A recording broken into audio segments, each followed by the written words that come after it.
ഇന്നത്തെ അറിയിപ്പുകൾ. സംസ്ഥാനത്ത് ഈ വർഷത്തെ ഓണച്ചന്ത ഓഗസ്റ്റ് 8 ആരംഭിക്കുമെന്ന് മന്ത്രി അനൂപ് ജേക്കബ്. ഓണക്കിറ്റ് വിതരണം ഓഗസ്റ്റ് 10 മുതൽ ആരംഭിക്കും. ഈ വർഷത്തെ ഓണച്ചന്ത ഓഗസ്റ്റ് 8 മുതൽ ആരംഭിക്കുമെന്ന് ഭക്ഷ്യ സിവിൽ സപ്ലൈസ് വകുപ്പ് മന്ത്രി അനൂപ് ജേക്കബ്. ഓഗസ്റ്റ് 10 മുതൽ കിറ്റ് വിതരണം ആരംഭിക്കും. 16 ഇനം സാധനങ്ങളാണ് ഓണക്കിറ്റിലുണ്ടാവുക. ഓണസദ്യയ്ക്കുള്ള എല്ലാ സാധനങ്ങളും കിറ്റിലുണ്ടാകുമെന്ന് മന്ത്രി പറഞ്ഞു. 6,09,305 സൗജന്യ ഓണക്കിറ്റുകളാണ് ഇത്തവണ വിതരണം ചെയ്യുന്നത്. തുണിസഞ്ചി ഉൾപ്പെടെ 16 ഇനം നിത്യോപയോഗ സാധനങ്ങളടങ്ങിയ കിറ്റ് ഒന്നിന് ഉദ്ദേശം 854 രൂപയാണ് ചെലവ് കണക്കാക്കുന്നത്. മഞ്ഞ റേഷൻ കാർഡ് ഉടമകൾക്കും വിവിധ ക്ഷേമസ്ഥാപനങ്ങളിലെ അന്തേവാസികൾക്കുമാണ് ഇത്തവണ സൗജന്യ ഓണക്കിറ്റ് നൽകുന്നത്. ഓണം ട്രേഡ് ഫെയറുകളും ഓഗസ്റ്റ് 6 മുതൽ ആരംഭിക്കും. കിറ്റ് വിതരണം ഓഗസ്റ്റ് 25-നകം പൂർത്തിയാക്കുമെന്നും മന്ത്രി പറഞ്ഞു. ഈ വർഷത്തെ ഓണക്കിറ്റ് വിതരണവും ഓണച്ചന്തകളുടെ പ്രവർത്തനവും ഊർജിതമാക്കാൻ സപ്ലൈകോയ്ക്ക് 253 കോടി രൂപയുടെ അടിയന്തര സഹായമാണ് അനുവദിച്ചിട്ടുള്ളത്. ഓണക്കാലം പ്രമാണിച്ച് 1,65,932 മെട്രിക് ടൺ അരിയും 24,506 മെട്രിക് ടൺ ഗോതമ്പും വിപണിയിലെത്തിക്കും. മുൻഗണനേതര വിഭാഗത്തിന് സ്പെഷ്യൽ അരി വിതരണം അടുത്ത മാസം ആരംഭിക്കും.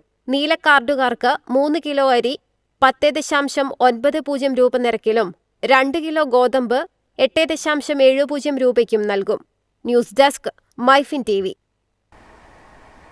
കണ്ണൂർ തലശ്ശേരി ഗവൺമെന്റ് ബ്രണ്ണൻ കോളേജിൽ 2026-27 അധ്യയന വർഷത്തിലേക്ക് വിവിധ വിഷയങ്ങളിൽ ഗസ്റ്റ് അധ്യാപകരെ നിയമിക്കുന്നു.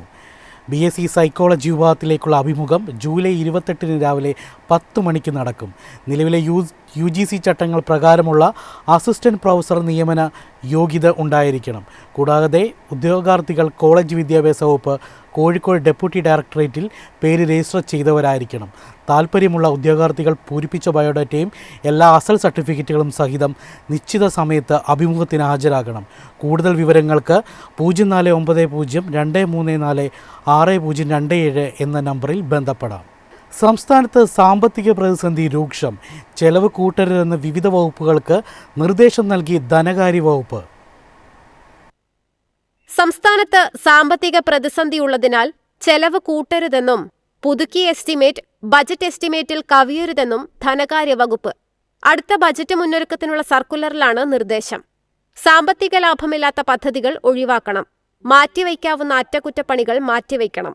അധികം വരുന്ന ജീവനക്കാരെ പിരിച്ചുവിടാതെ പുതുതായി വരുന്ന ഒഴിവുകളിലേക്ക് നിയമിക്കാം. ചെലവ് കൃത്യമായി കണക്കാക്കണമെന്നും മുൻവർഷത്തെ അപേക്ഷിച്ച് വ്യത്യാസമുണ്ടെങ്കിൽ കാരണം വിശദീകരിക്കണമെന്നും ധനവകുപ്പ് നിർദ്ദേശം നൽകി. നികുതിയിതര കുടിശ്ശിക, അതിനുള്ള കാരണം, പിരിച്ചെടുക്കാനെടുത്ത നടപടികൾ എന്നിവ അറിയിക്കണം. ശമ്പളമൊഴികെയുള്ള പദ്ധതിയേതര ചെലവ് മുൻവർഷത്തിൽ നിന്ന് കൂടരുത്. പദ്ധതികളെ വകുപ്പ് മേധാവികൾ വിമർശനാത്മകമായി വിലയിരുത്തണമെന്നും താൽക്കാലിക ജീവനക്കാരെ നിലനിർത്തണോ എന്നത് വകുപ്പുകൾ പരിശോധിക്കണമെന്നും സർക്കുലർ പറയുന്നു. News desk MyFin TV. Manappuram ഗ്രൂപ്പിന്റെ സ്ഥാപനത്തിലെ തട്ടിപ്പ് കേസിൽ ED അന്വേഷണം.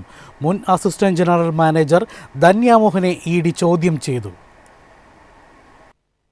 മണപ്പുറം ഗ്രൂപ്പിന്റെ സ്ഥാപനത്തിൽ നിന്നും 20 കോടി രൂപ തട്ടിയെടുത്ത കേസിലാണ് മുൻ അസിസ്റ്റന്റ് ജനറൽ മാനേജർ ധന്യാമോഹനെ എൻഫോഴ്സ്മെന്റ് ഡയറക്ടറേറ്റ് ചോദ്യം ചെയ്തത്. ധന്യാമോഹനെ ED ചോദ്യം ചെയ്യലിന് നോട്ടീസ് നൽകിയിരുന്നു. ഇതേ തുടർന്ന് കൊച്ചിയിലെ ഓഫീസിൽ ഹാജരാവുകയായിരുന്നു. മണപ്പുറം ഗ്രൂപ്പിലെ സ്ഥാപനത്തിൽ ജോലി ചെയ്തിരുന്ന 5 വർഷത്തിനിടയിൽ ധന്യാമോഹൻ ഏകദേശം 20 കോടിയോളം രൂപ തട്ടിയെടുത്തെന്നാണ് കേസ്.